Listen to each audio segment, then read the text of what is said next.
The real Blair Witch incident. Dude, when I was younger, I thought the Blair Witch Project was real. And don't act like you fucking didn't either. I guarantee all of you, most of you thought it was real. Just like whenever Paranormal Activity came out. Already shot up 10 viewers? I fucking told you, dude. I told you. Dude, Paranormal Activity, I thought that shit was real too when it first came out. I was like, oh, real footage of ghosts? And then I was sad because it wasn't real. Dude, I want ghosts to be real so fucking bad, man. That'd be so cool. Like if we find out that ghosts are legit, that'd be great. Every single week I upload mystery deep dives. Okay, here we go. Oh, fuck! Is that loud or is that just me?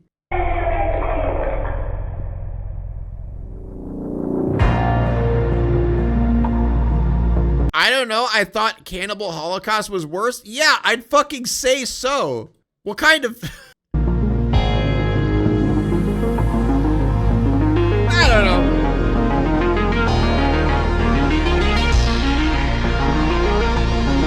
Just me? Okay.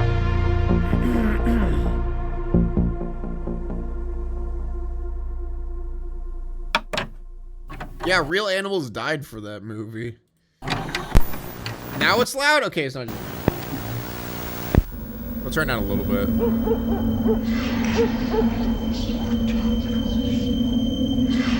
What is this about? Well, to be honest with you, this isn't really about anything. This is about us. In March 2002, 5 friends in Michigan filmed themselves kidnapping a young woman. Oh.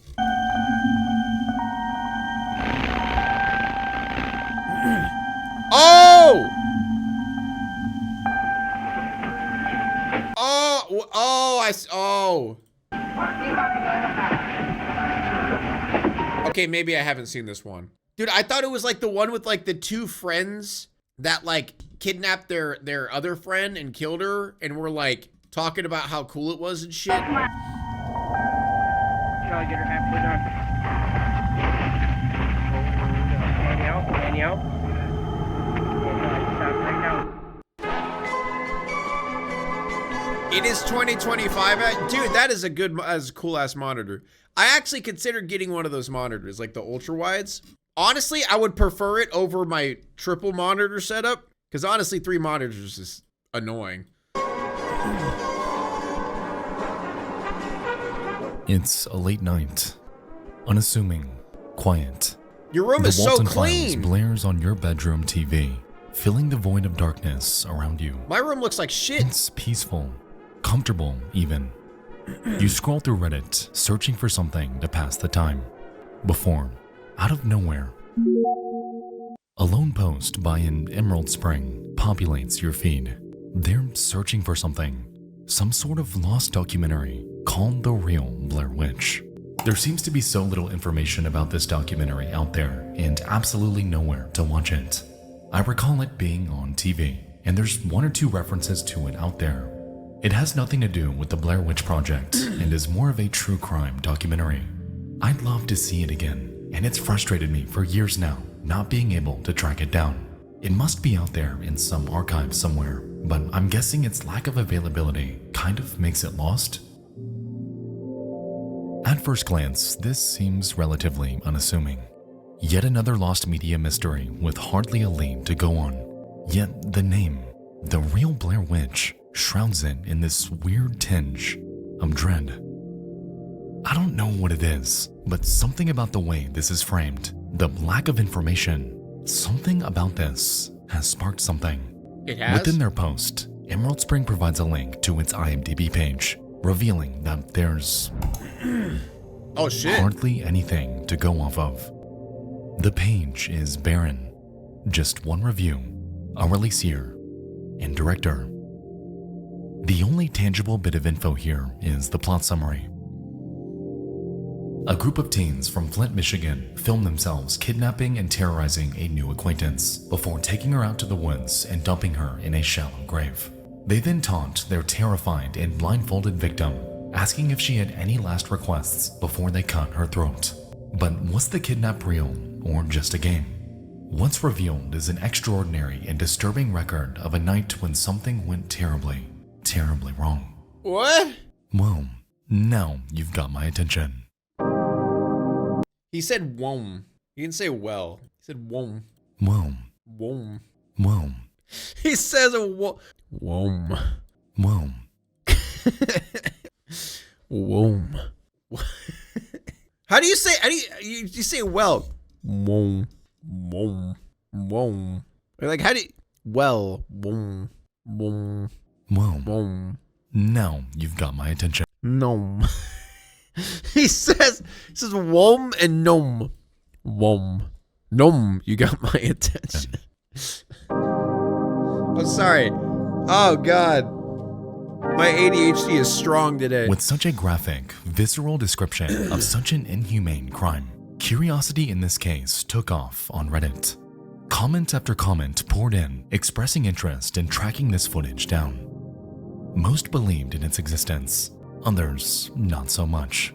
Regardless, though, the common theme here was intrigue.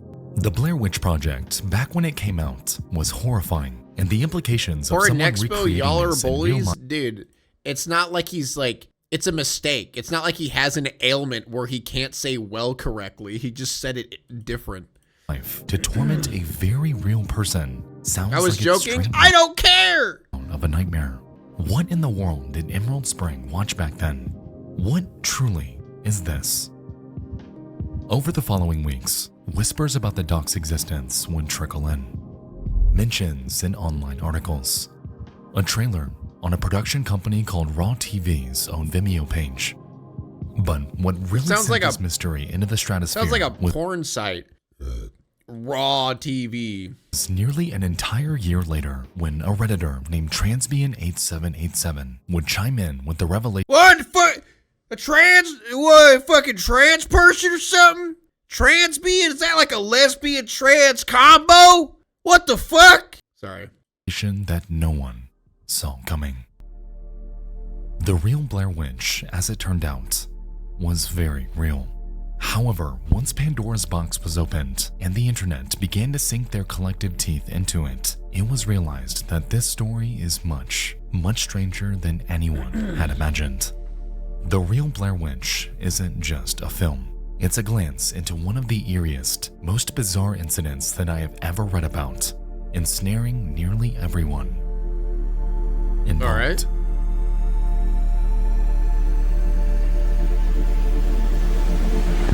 Ladies and gentlemen, in the event of an emergency, please walk to the nearest exit. There's a fucking moth in my room. Thank you.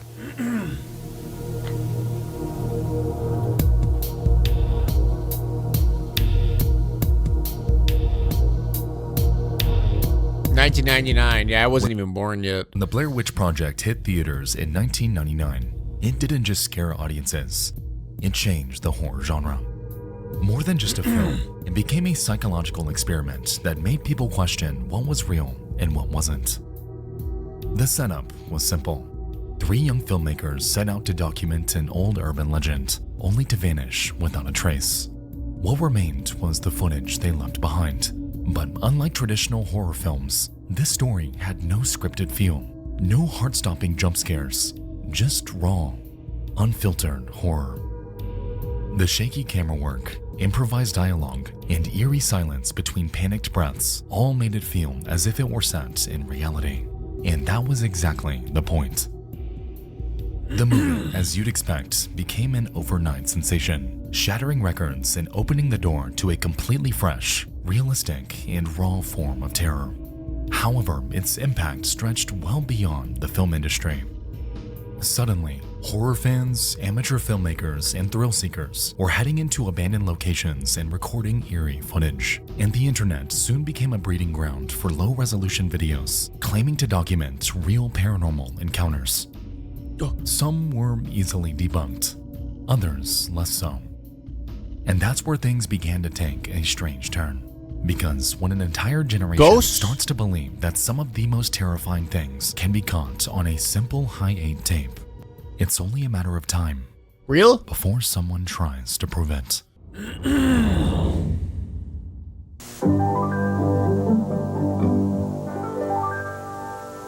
Sponsor. All right, guys, before we continue, I'd like to tell you about tonight's video. Dude, how is everything so fucking clean, bro? I'm mad. My room's not clean. It's dirty. Thank you, NordVPN. NordVPN/Nexpo. Huge discount. 4 additional months. Moth! Get out of here! Fucking go! Get! Go on, get! Why is there a moth in here? NordVPN.com/Nexpo or click the link in the description below. Thank you so much to Nord for sponsoring tonight's video. Now let's get back to it. I bet he doesn't have a moth in his room. Yeah, because his room's fucking clean. Mine's full of shit. February 2002.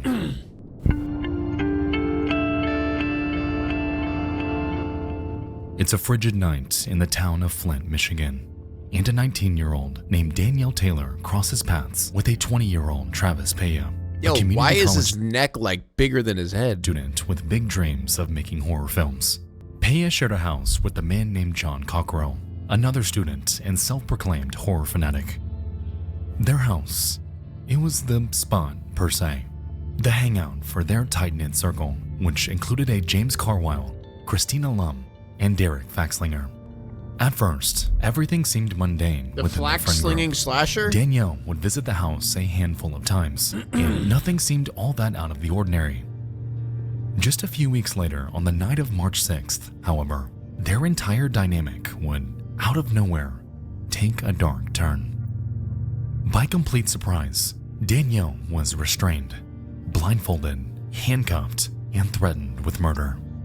And all of it filmed on a single high-A tape.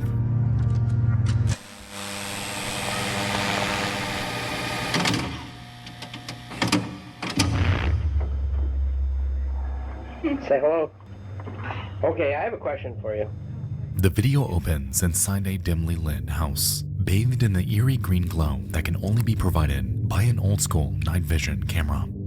Danielle stands front and center, seeming a bit annoyed that she's being filmed. Behind the camera is Travis Peya, his voice steady as he asks her a strange question.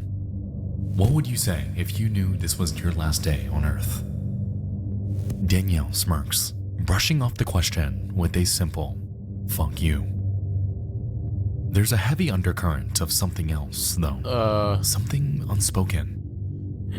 A shadow moves This fucking guy. behind her. One of the men steps forward, revealing something in his hands. A blindfold, maybe a gag, and the mood shifts. Travis prompts Danielle again, this time instructing to say ready, set, go. Sensing something is off, she refuses. Someone's behind her.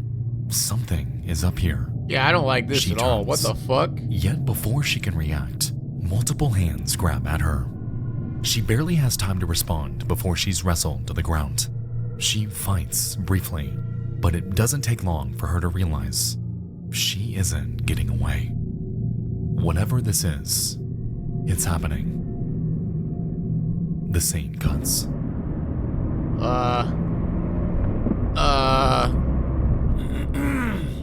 We find ourselves in a car. The lighting is bad. Again, night vision. Danielle sits in the back seat, blindfolded, scared out of her mind. She's stiff, her face only showing fear. Christina Lum, the only other woman to appear in the video, is driving. She doesn't say much, just keeps her eyes on the road. At first, the guys verbally taunt her, but there's this edge to it. And then we see it. One of them, Jonathan Cockrell, has a knife, and it's pressed right up against her. They start asking her questions. Did you have a good life? Say your last words to your family. If you could go back in time and change anything, would you? Danielle. See, the thing about like him doing the whole like Joker smile, it could just be him trying to play it up. Like it, because if if there are a bunch of horror fanatics and say this is fake, which potentially this is. So say this is fake and they're just like making a horror thing, right? The only reason it's giving it away is him going, I got a knife. Like, what is that face? It looks like a teenager trying to be scary. You know what I mean? It looks like a kid who's like trying to put on a scary, sadistic smile. And he's, I'm so scary. I'm such a scary guy.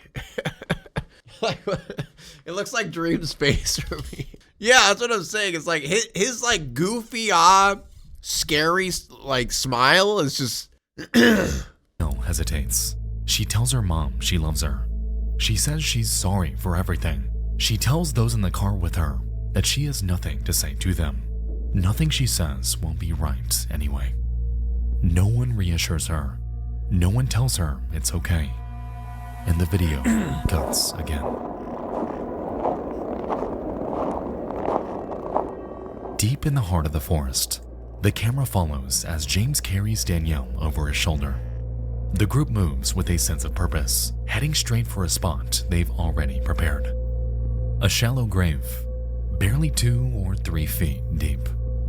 They set her down before explaining what's coming next. They're going to cut her before burying her alive and leaving her to die. Travis stands over the pit, knife in hand. The blindfold that had been covering Danielle's eyes is pulled down around her neck, and she doesn't say a word. I would have crashed the car. Honestly, screw it. We all go together. Yep. That's why the general rule of thumb is like, if you're ever kidnapped, fight because you don't want to get there, right? Like, do anything in your power to either wreck the car or just die early, because if you get to that second location, it's going to be way worse than if you just die. You know what I mean? Following this, Travis kneels down, brings the blade right up to her, and then nothing. See? He never actually cuts her. He mimes the act of slashing Danielle's throat before she goes completely limp and pretends to be dead. Fake. Congratulations. Welcome to the afterlife. Just like that, the entire mood shifts. The group starts laughing, giving each other pats on the back over what they had just done. One by one, they turn to the camera, introducing themselves, explaining their roles in this so-called film. I knew it. They even take bows. Dude, the only thing that gave it away was his goofy ass smile. That was it. His stupid like, oh, I'm creepy, I'm scary. That dude. Grinning the entire time. Danielle Taylor, as it turned out, wouldn't die that night. Contrary to the knife being held to her throat, contrary to her being tied up against her will, contrary to her being thrown haphazardly into a massive hole in the ground, this was nothing but a stunt. A prank for a movie. Funny, right? Wait, so she wasn't in on it? Oh, I thought everybody was in on it.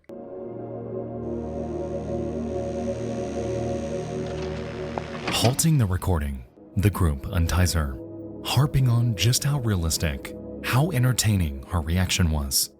Oh, never mind. Okay, she was in on Surely, it. this will seem visceral enough to make it to film. This was their big break, their escape from Flint, Michigan, after all. For Danielle, though, she was far from fine. Just a few minutes before, she thought she was dying. Oh, she had okay. All right, never mind. She wasn't in on it. Okay, never mind. Nothing to laugh about here, because the entire joke was solely on her. I can't remember the name. Danielle. So I can't remember it's her been name. easy to follow Danielle's state of mind throughout this. A woman trapped by those she trusted, a victim of an inhumane prank. However, that's where our central problem begins. Wow, this is pranking on a very ridiculous level. My Because was this really? Was this all nothing but a sick joke? That is the question that soon becomes the heart of this entire incident. And the answer depends on who you believe. God. Okay. Well, that's it? Or no? Yeah, I was about to say.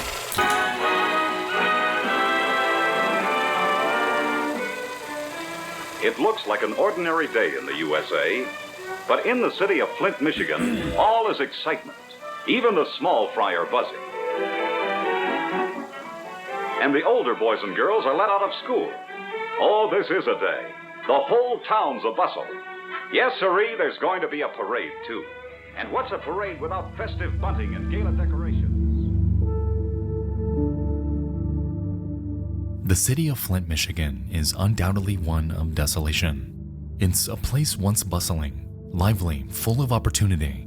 Yet today, it stands as nothing but a shell of what it once was. When the automotive industry backed away, it left a void of broken dreams, families with shattered aspirations. It's depressing that something like this can actually happen to those who had no hand in the matter at all. Like we established, the Blair Witch Project shattered the world, sending audiences into a frenzy and inspiring loads of those with nothing but a camera to create something horrifying of their very own. The entire group maintains that they all had hopes, dreams to get out of Flint and to make something of themselves.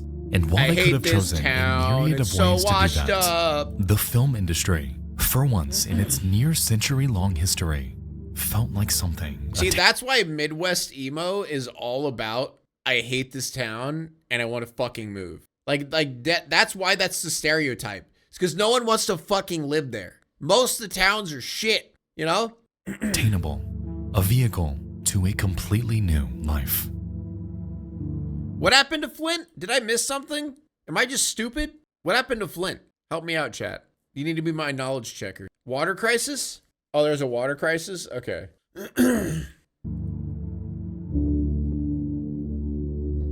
Chicken jockey? Okay. Lead water? Oh, from fracking? Wonderful. In the following days, Danielle Taylor, reeling from the incident on March 6th, would revisit the Peya home.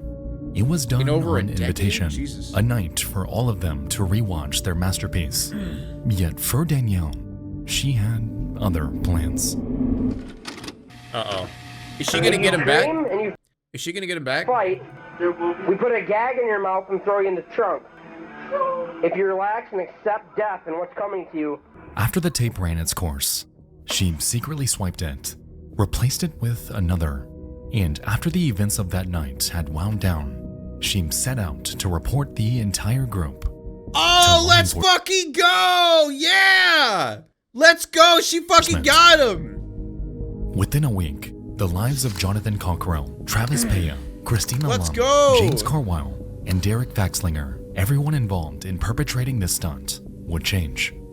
They were all arrested, finding themselves awaiting trial on kidnapping and assault charges, and facing anywhere from 7 years to life in prison under Michigan law.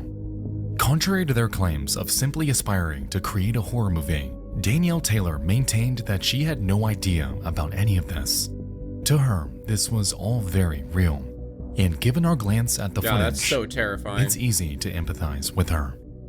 Interestingly though, support for her wouldn't be unanimous, as once testimonies came out and the footage was given a second look, cracks in the facade began to show. What? Wait, what do you mean? Wait, is she the bad guy? Hold up. Danielle, at numerous points throughout the footage, does things that make no sense. She scratches her nose. She inquires on if the rope is tight enough. And just minutes after she supposedly thought she was dying, she can be seen laughing alongside the group. I survived, and I'm freezing and my arms hurt. If you move anymore, I swear to God, I'm using a blade to do this. Alright? A bizarre she kidnapped reaction, especially considering the circumstances. Okay. Even still, a Lapeer County prosecutor named Brian Concha spoke to the media on Danielle's behalf, maintaining his belief that why would she want to put them in jail? She did not know that any of it was staged until the end. The prank was intended by the participants, but the last party, the victim, was not in on it. She kidnapped herself. Conversely, attorneys representing the accused said the tape shows that Danielle, in fact, did know that it was a movie, citing the fact that she never begged the group not to kill her, appeared to smile after the gig was up, and had not once told them to stop. She pretends to play dead for about a minute, one said. If she truly thought she was going to be buried alive, she would have struggled. I mean, true. As we can see, all we have here, Yeah, I mean, that makes sense. Is a Because he said- at the end, when like what he showed earlier at the end, like when she was like looking up at the, like right here when she's looking up at the camera, like talking to them, that looked like she was like, oh, okay, that's why I thought, oh yeah, okay, everybody was a part of it, until he turned it and he's like, oh, did she did it? So I don't know. Okay. then she okay. said situation. No one here Then why would she do? I don't understand. Why would she try to jail them? ever knew the answer on if she were acting in this stunt. Not the prosecutors, not their lawyers, no one but Danielle Taylor. Like, were they doing it to make it more legit? Like, what if it was a part of it? What if they were like just dedicated to the bit so much that they wanted to make it legit? It doesn't make sense that she would do that. Like, if she was a part of it, it doesn't make sense.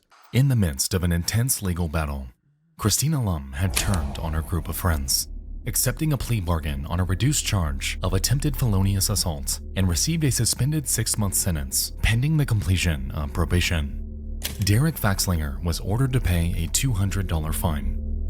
Jimmy Carwile received a 4-month sentence, while Peya and Cockrell got 8 months.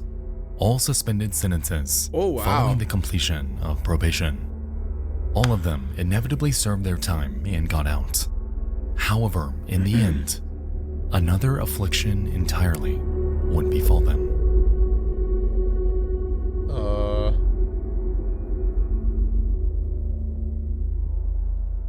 She could be displaying fawning trauma behavior? What do you mean? Huh?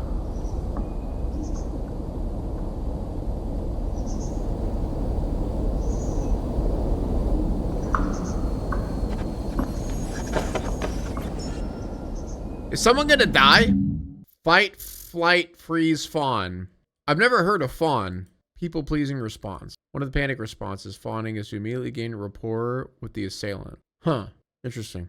Travis Peya, the group's ringleader, passed away on Tuesday, April 18th, 2006. Oh! Derek Faxlinger passed away on Monday, February 12th, 2007. And Jonathan Cockrell lost his life on Wednesday, February 19th of 2014. Okay! All of them were less than 35 years old.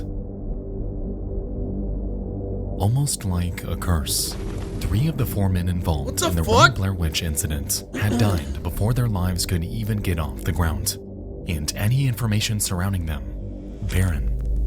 All that seemed to exist was hearsay, notably on the website My Death Space, in which Travis Peya's cause of death was speculated to have been caused by drug use. Furthermore, mentions of Derek Faxlinger come up in reference to an MLive article, which states that he passed away from an epileptic seizure and had his organs donated to those in need.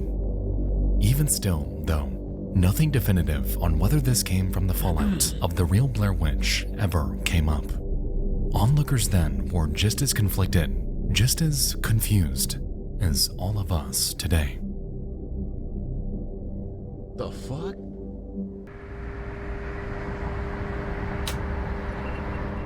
For a while, it seemed like this was the end to the real Blair Witch saga, a lost media legend turned criminal battle that resulted in the loss of 3 lives. Wait, we still don't know how they died? No, I don't understand how we don't know how they die. Like, isn't that in police reports? I don't get it. An entire year after the original Reddit post was made, a user named Beef Brothel emerged out of seemingly nowhere, shedding light on the deaths of their supposed friends. Derek, John, and Trav have all passed away. Derek had a seizure in the shower and sadly passed from that. His organs were donated and saved quite a few people. He was an extremely kind person and gave great hugs. Travis had a terrible tooth infection, and I'm not sure if that was the cause, but it was a contributing factor in his death. I guess a blood infection? John was depressed, I can't deny that. His mother died and they were quite close, so his partying ramped up during the period after her passing. Another friend was with him that night. They were celebrating his new apartment, and it was simply an accidental overdose. He was one of my best friends, and I'm still angry at him for being so careless, especially because things were moving in such a positive direction for him. None of their deaths were because of the pressure of the case. Jim and I still talk occasionally, but he moved to another state and lives a private life. He's a good man, and I think he was affected the most by this. Yeah, tooth infections are pretty crazy. Like, I remember when Amy had to get, like, you know, her root canal situation figured out. Like, the dentist was like, yeah, you better get this figured out, because if you could get, like, a blood infection, like, that shit can become deadly. Situation. The girl apologized to them after the fact and insisted that she never wanted any of this to happen. She was known to our graduating class as a notorious exaggerator before any of this ever happened, so there's that. Plus, she was young and was being told by a lot of authority figures that she had to go along with this prosecution. She claimed after the fact that she believed taking the video from the house would prove that it was just a joke and everyone would just get off the hook. She didn't realize that John was pausing the recording between shots. Part of me thinks she initially enjoyed the initial attention, but it spiraled way out of control. If I didn't know, these guys participated in these types of pranks on all of our friends weekly, made a dozen backyard horror films with them, spent all of my free time with them for years. I would think they were psychos too. That's just not the case. Jackass and Blair Witch were huge at this time, so it was kind of a mashup of the two genres to them. We all knew that if you went to Rancho, you could get pranked. It's just how things were. They did almost the exact thing to another friend a week or two before, and she was the one who suggested that they film it next time. Unfortunate. This was a devastating time for our group of friends, their families, and their loved ones. Visiting them in jail was bonkers. I'll never forget how sad they all looked and how many people came to see them. Everyone knew that they did not do this maliciously, except the prosecutor, and he was a real asshole. Long story short, it was a prank, and everyone except the law knew that. Then why did she give the cops the film? How did it initially start then? I don't get it. How did the cops get involved if she pressed charges? So she pressed charges on them, but wanted to use the footage to show it was a joke, but the joke footage she had to have, or else the cops wouldn't have gotten involved. Yeah, exactly. That's what I'm saying.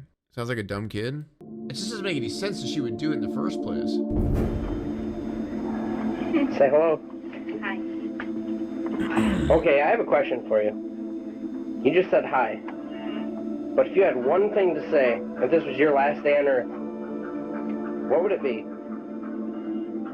Fuck you. Why fuck The real Blair Witch incident is a bizarre, unsettling chapter in the history of lost media.